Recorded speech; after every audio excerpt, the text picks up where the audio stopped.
Does anybody remember Brotherly Love? Obviously, not these guys. Welcome to Watch Mojo UK, and today we'll be counting down our picks for the top 10 feuds in British music. Before we begin, we publish new content every day, so be sure to subscribe to our channel and ring the bell to get notified about our latest videos. For this list, we take a look at some of the most bitter, long-standing feuds in British music, whether between different acts or between different members of the same band. Number 10, Wiley vs Dizzee Rascal. The two pioneers of grime used to work together, and were even best mates. On a level, still roll deep on a level. I represent the best MCs on a level. Wiley, the godfather of grime, is widely regarded as having invented the genre and, shortly after, became Dizzee's mentor and produced some of his first works.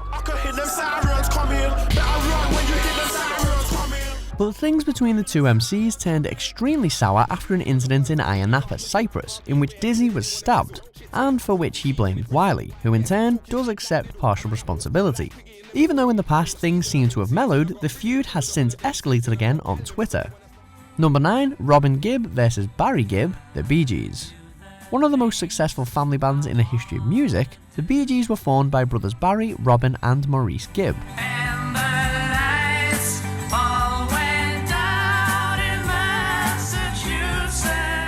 The first incarnation of the group reached international fame in 1967, but soon cracked under the weight of the rivalry that had developed between Barry and Robin. Nobody wanted to know us. The record company didn't want to know us. They weren't interested. Our management lost interest. Unsatisfied with Barry's prominence as lead singer, Robin left to pursue a solo career. But in 1970, the brothers once again set aside their differences, and by the mid-70s became synonymous with the disco scene. Number 8, Paul McCartney vs John Lennon, the Beatles. One of the most talked about feuds in the history of British music is that between Beatles John Lennon and Paul McCartney. We can work it out. We can work it out. Much of the Beatle legend is built on the initially friendly competition between John and Paul. That drive and attempt to better each other's compositions led to some of the finest songs in the pop and rock lexicon. But as the band aged, relations soured, and that carried out into their respective solo careers, from mocking each other's album art to fighting with lyrics, such as McCartney's Too Many People and Lennon's How Do You Sleep.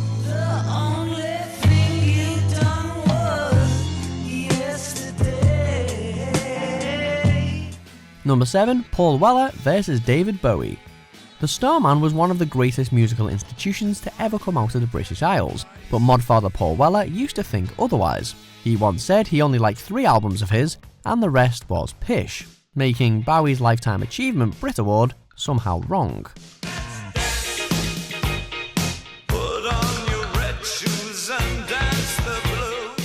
A couple of years later though, he retracted his terribly unfair statement, saying he'd become a born-again Bowie freak, even stating Low was one of his favourite albums.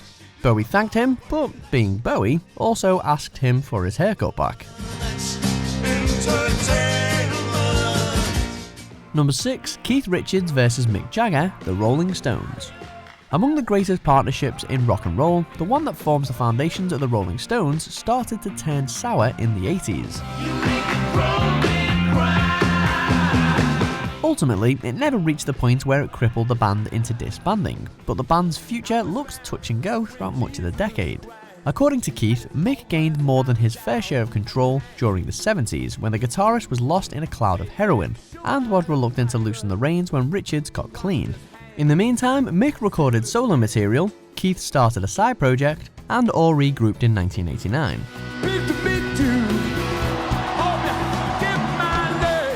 Number 5, Sting vs Andy Summers and Stewart Copeland, The Police.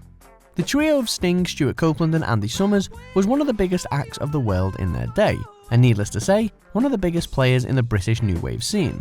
Should we film me whooping Sting? Yes, that would be good, wouldn't it? That would be great. But no amount of success could help settle the creative differences and personality conflicts that soon developed within the group, differences that often were resolved with legendary fistfights.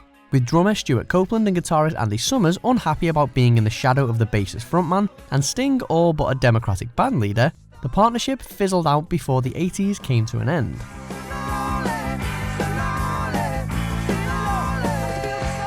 Number 4, David Gilmour vs Roger Waters, Pink Floyd.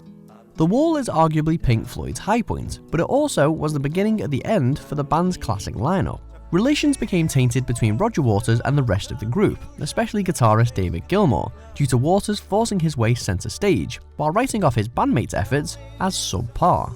Along the way, Wright was sacked while Waters refused songs and creative input from the remaining members for 1983's The Final Cut. Waters would leave in '85, but legal battles followed over who owned what in terms of the band's catalogue, name and identity. Number 3, Liam Gallagher vs Noel Gallagher, Oasis. The relationship between the Gallagher brothers never was exactly pleasant. In Oasis's heyday, jibes during interviews and fights during gigs were commonplace, and Noel even hit Liam on the head with a cricket bat while recording What's the Story Morning Glory.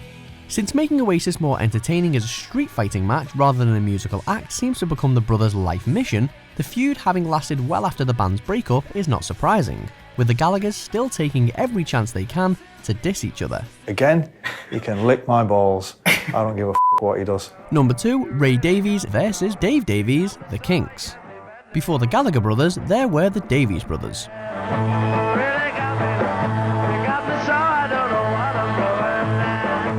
The founders of classic and extremely influential rock and roll act the Kinks have really got each other going for decades.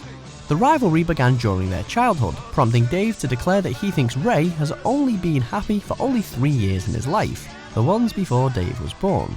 Do you guys get along in Touch of a PMT, perhaps. in real life? Sometimes we got on okay. Yeah. Like today we're getting on really well. Well known for bringing their differences on stage, their public fighting during gigs cost them a 4-year ban from performing in the States, a move that left lasting damage to the growth of their career. As long as it gives a Waterloo sunset, they are in paradise. Number 1, Oasis vs Blair. When the singles Country House by Blair and Roll With It by Oasis were released on the same day in 1995, the battle to be crowned the kings of Britpop reached its climax.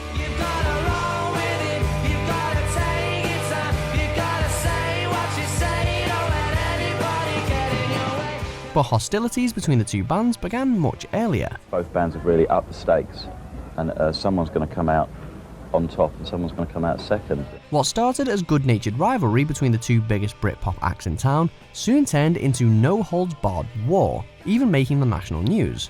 Oasis not being known to roll with it, things escalated quickly. Ultimately, Blair won the battle, but the war, at least for Liam, never really ended.